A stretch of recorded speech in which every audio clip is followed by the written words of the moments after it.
excited for my mother's funeral. Now, don't get me wrong, I don't want my mom to die. She is awesome. She is a great mom, and I would not be where I am without her. But my mom is a world-class goofball. And let me give you a few examples of what I mean by that. I told my mom that I was coming to Toastmasters and I was going to do a speech, and I was going to do a rehearsal of her eulogy. Now, most mothers would take offense at such a thing, but she said, "Will it be recorded?" I said, "I believe it will be." She goes, "You make sure I get a copy of that." I said, "No problem." So, Mom, this is for you. Let me tell a few stories about why my mom is a world-class goofball. I'm in my early 20s. I'm the youngest director of a multi-million-dollar company, and I'm very proud of myself for the accomplishments I've made. And I have to go to the bank to conduct some important financial business.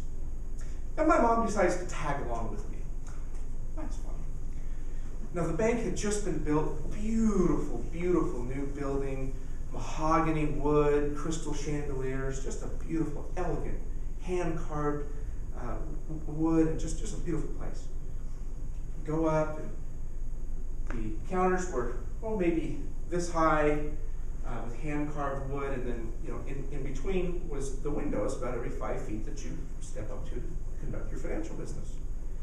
So my mother's with me, and I walk up, and I go to the window, and I'm conducting my very important financial business. And I don't know what it was, but it must have been more than just cashing a check, because I was there for several minutes dealing with the teller. And as I'm conducting my transaction, I sense this presence about this high over here, and out of the corner of my eye I can sense it, and I feel that there's something weird going on. But I'm focused on my transaction. I don't worry too much about it. Doing my paperwork. A few seconds later, the same presence has moved to my left side and is doing something strange, and my subconscious knows there's something weird going on, but I'm not going to pay attention. I'm not going to worry about it. Conducting my business. Next thing you know, she's back over here, and finally, I got to figure out what's happening. I look over, and my mother is sniffing the carved mahogany raised portion of the counter. And I said, "Mom, what are you doing?" And she says, "I think people have been leaning on these counters because they smell like B.O. "Mom, why are you sniffing the counters at the bank?" "I just wanted to be sure," she says. World-class goofball. Now, my mother is also known far and wide for being cheap. She says she's frugal, but we all know she's cheap. Take you back in time to the mid-'80s. I was in junior high school, getting ready to start junior high school, 7th grade. And at that time, I had a big fascination for all things military. And we had traveled about an hour away to another town where there was an Army-Navy surplus store. Now, today, there aren't too many Army-Navy surplus stores around. But back then, there were still quite a few full of musty, moldy relics from World War II and Vietnam, and you could buy helmets and bayonets and ammo cans and camouflage netting, and most Army-Navy surplus stores were owned or managed by a grizzled old proprietor with tattoos and a buzz haircut and a soggy cigar. So we're at this Army-Navy surplus store. I'm looking around and enjoying all of the military paraphernalia. And of course, in addition to this Army surplus that they have, they sell a lot of new things too, sporting goods and the like. Well, I was getting ready to start 7th grade, and my mother was in the back-to-school shopping mindset. So she's looking around, and she finds this nylon gym bag, gray in color. It was your standard, gym bag with a zipper across the top and across the side. And it was $3. I remember vividly how much it was. And she brings it to me. She said, "Marty, do you think this would be good for your gym class?" And I looked and I said, I think it probably would be. That'd be dandy. She goes, "Well, I think I'll get it for you." I said, "Well, thanks, Mom."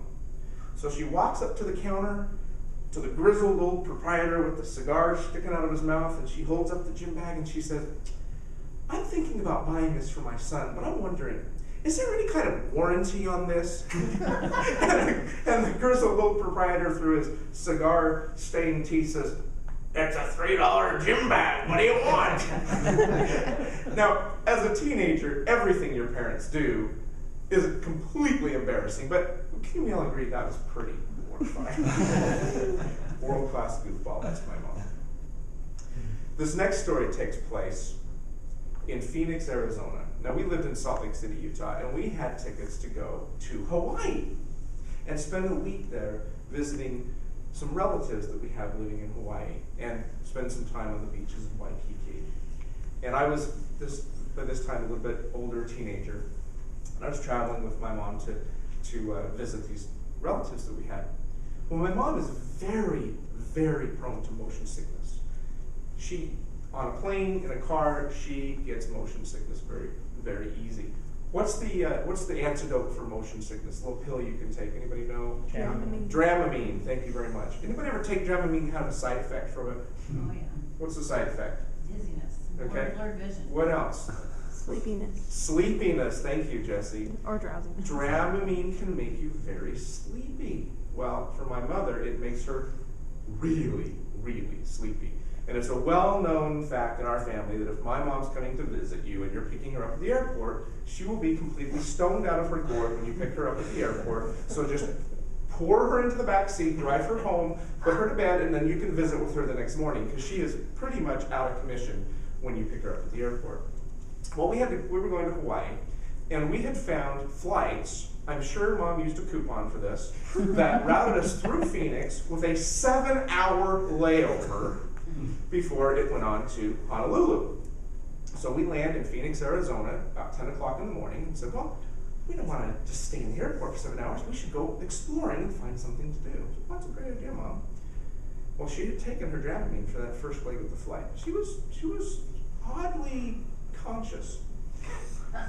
So we go and we to the information desk and say, hey, we've got 7 hours to kill. What would you suggest we do? We want to get out of the airport. Oh, here's a couple of options for you. And he lists a couple of things. And he says, and we have this wonderful mall. It's right in downtown Phoenix. It's in the business district. It's a very elegant, very high-class mall. Wonderful for people watching. It has fine shops. You could have a lovely lunch there. Highly recommended. It's outdoors. It's just beautiful. And right now it's springtime and it's cool outside. And so I think you'd really enjoy this mall. And we have a shuttle that would take you right to it for like $2. Sign us up. So we get on the shuttle. And that's when I start noticing we may have a problem. Because as soon as we get on the shuttle and it starts moving, Mom starts kind of nodding off. I'm like, okay, we're going to be in trouble here. So we arrived at this beautiful outdoor mall, and it was everything the guy said it would be. Chrome and glass and just beautiful birds flying around and trees, lovely shops. First thing we do is get some coffee so that we can wake Mom up. Well, that doesn't seem to help much, so we're kind of walking around. Come on, Mom, come on, stay awake. Come on, stay awake. She says, I can't. I'm really tired. I just need to sit down on this bench here. I just need to rest. Come sit with me. Okay, Mom, I'll come sit with you. So wait, I was on this. So here's me. Here's Mom. I'm just people watching, enjoying the sights, and I see over here, everything's on the corner of my eye with my Mom. I'm not sure. I can't look her straight on, I guess. And I see this little blonde head just slowly sink. Mom, sit. Oh, okay, come on, get up. Oh, I'm fine, I'm awake. Slow. Finally, I just can't stay awake. I just can't. She's laying, sprawled. I just can't stay awake. I'm so embarrassed. I get up and I say, I'm going to go get some more coffee for you. I get up and I go get coffee.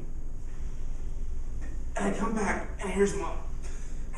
Laying on a park bench, $3 Army surplus duffel bag under this side of the bench, her carry-on bag under that side of the bench, sound asleep on a park bench, and I am just picturing the mall security coming and saying, poking her with a stick and saying, hey, you, lady, you can't be here. Homeless people can't be here. And she would sit up and say, but I'm on my way to Hawaii. So that's my mom, a world-class goofball, but I love her to death. And I love the stories that we tell when we sit around as a family. And when the time comes for me to deliver her eulogy, and I hope that day is far, far away, we will celebrate her life and what an awesome lady she is. Thank you.